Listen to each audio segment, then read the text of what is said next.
بسم اللہ الرحمن الرحیم۔ السلام علیکم ناظرین، متقی کسے کہتے ہیں اس سلسلے میرے لیکچرز کنٹینیو ہے۔ تو آئیے سورہ بقرہ کو ہی کنٹینیو کرتے ہیں۔ سورہ بقرہ سورت نمبر 2 اور اس کی آیت نمبر 177 ہے، جس میں کمپلیٹلی متقی کے بارے میں بتایا گیا ہے۔ تو اللہ تعالیٰ نے جو آغاز کیا تھا وہ کیا تھا؟ لیس البرہ، یہاں بر کے اوپر ال لگا ہوا ہے۔ ال عربی میں تب لگتا ہے جب کوئی خاص چیز ہو، مخصوص چیز کے بارے میں کہنا ہو، تو یہاں البرہ لکھا ہوا ہے، یعنی کہ خاص طور پر لیس البرہ، خاص طور پر اس کے بارے میں کہا کہ یہ نیکی نہیں ہے۔ کیا نیکی نہیں ہے؟ ان تولوا وجوہکم قبل المشرقی والمغربی، کہ تم پھیرو اپنا منہ مشرق یا مغرب کی طرف، یعنی کہ مخصوص قسم کی حرکات، مخصوص قسم کی اوقات میں یہ آپ کرتے ہو تو یہ نیکی نہیں ہے۔ پھر آگے کہا ولاکن البر، یہاں بھی بر پر ال لگا ہوا ہے، یعنی کہ خاص طور پر اس کو اس کے بارے میں کہا گیا ہے۔ اور لیکن نیکی یہ ہے، اور لیکن نیکی یہ ہے، کیا کہا آگے؟ من آمنا، جو امن لے کر آیا۔ اب انہوں نے یہاں ہر جگہ امن کو ایمان ترجمہ کیا ہوا ہے، حالانکہ یہ امن ہے۔ امن اور ایمان دو مختلف الفاظ ہیں، پچھلے لیکچر میں نے آپ کو وضاحت کے ساتھ بتا دیا تھا۔ آگے لکھا ہوا ہے من آمنا باللہ والیوم الآخر والملائکۃ والکتاب والنبیین۔ اب یہاں جو ہے، اب یہاں تیسری ڈنڈی ماری گئی ہے۔ پہلا میں نے آپ کو کہا تھا لیس البرہ، نیکی یہ نیکی نہیں ہے۔ انہوں نے کیا کہا؟ نیکی صرف یہی نہیں ہے، وہی اپنی پرستش کو ثابت کرنے کے لیے۔ پھر دوسری جگہ کیا ہوا؟ یہاں دوسری جگہ کہاں انہوں نے وہ کیا؟ من آمنا، امن، جو امن لے کر آیا۔ انہوں نے ہر جگہ امن، قرآن میں جہاں جہاں امن کا لفظ آیا ہے یا آمنو کا لفظ آیا ہے جو امن کی جمع ہے، انہوں نے ہر جگہ ایمان کر دیا، حالانکہ قرآن میں ایمان کے لیے ایک علیحدہ لفظ باقاعدہ موجود ہے، آیا ہوا ہے۔ اور تیسری کیا چیز ہے؟ باللہ، بازیر بے، بازیر بے جو ہے وہ حرف جر ہے، یہ حرف جر ہے۔ یہ جب کسی بھی لفظ کے شروع میں آتا ہے تو اس کو جر دیتا ہے، مینس زبر سے وہ زیر میں ہو جاتا ہے، اسی لیے یہاں باللہ آپ دیکھیں ہے زیر آیا ہے۔ اور با کا جو ترجمہ ہے وہ قرآن پاک میں اس کے مختلف لحاظ سے یہ استعمال ہوتا ہے، یہ نہیں کہ یہ استعمال ہوتا ہے کسی چیز کو دوسری چیز کے ساتھ جوڑنے کے لیے، وجہ بیان کرنے کے لیے، بدلے کے لیے استعمال ہوتا ہے، متعدی بنانے کے لیے استعمال ہوتا ہے، اور یہ مدد حاصل کرنے کے لیے بھی استعمال ہوتا ہے، یعنی کہ اس کی مدد سے یا اس کے ذریعے سے۔ تو باللہ کا مطلب کیا ہے؟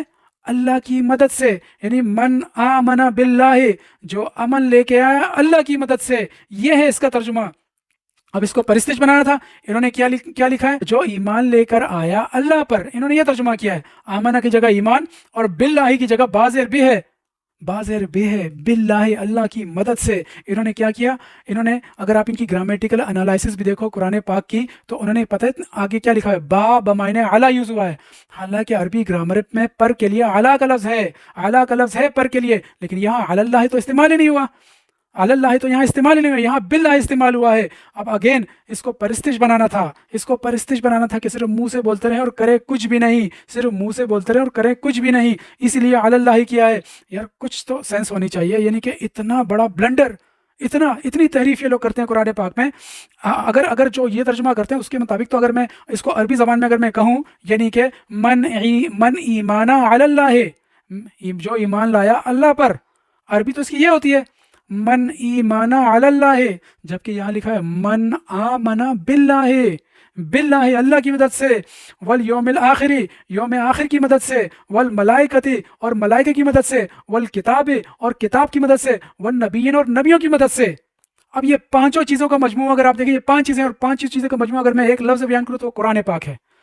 یعنی کہ ہم نے دیکھنا ہے کہ قرآن پاک میں اللہ نے کیا کیا احکامات دیا ہے اللہ کی مدد سے۔ والیوم الآخر کے بارے میں کیا کہا ہے؟ ہم تو آخرت کو صرف آخرت سے ہی ریلیٹ کر دیتے کہ بس وہ آخرت جب مریں گے تو وہ ہوگا، حالانکہ آخر کا لفظ قرآن پاک میں پچھلے کے لیے بھی یوز ہوا ہے اور اگلے کے لیے بھی یوز ہوا ہے، یعنی اگلا دن اور پچھلا دن۔ اس کا مطلب یہ کہ ہم نے اپنی ہسٹری دیکھنی ہے، پیچھے دیکھنا ہے کہ ہم نے کیا کیا کوتاہیاں کی تھی جو ہمیں نہیں کرنی ہے، اور آگے فیوچر کو مد نظر رکھتے ہوئے پلاننگ کرنی ہے، عمل لے کر آنا ہے۔